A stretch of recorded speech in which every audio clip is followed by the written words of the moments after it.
Tatlong high-value individuals ang naaresto ng Bacoor City Police Station sa isang matagumpay na anti-illegal drugs operation na nagresulta sa pagkakasamsam ng mahigit 700,000 pisong halaga ng hinihinalang shabu. Patrolwoman Priscel May Urbano sa report. High-value individuals ang naaresto ng mga otoridad sa isang matagumpay na bypass operation na isinagawa ng Bacoor Component City Police Station sa lungsod ng Bacoor nito lamang madaling araw ng Martes, 14 ng Oktubre taong kasalukuyan. Kinilala ang mga suspect na sina alias Boss at alias Christian na kapwa residente ng Parañaque City at alias Emmanuel na taga Bacoor City. Isinagawa ang operasyon sa pakikipag-ugnayan ng Drug Enforcement Unit ng Bacoor Component City Police Station sa Philippine Drug Enforcement Agency.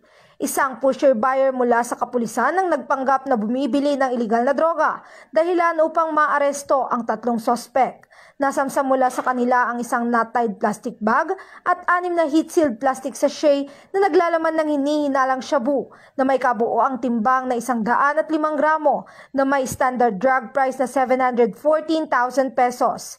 Isang puting Toyota Hilux at isang piraso ng 1,000 peso bill na ginamit bilang bypass money.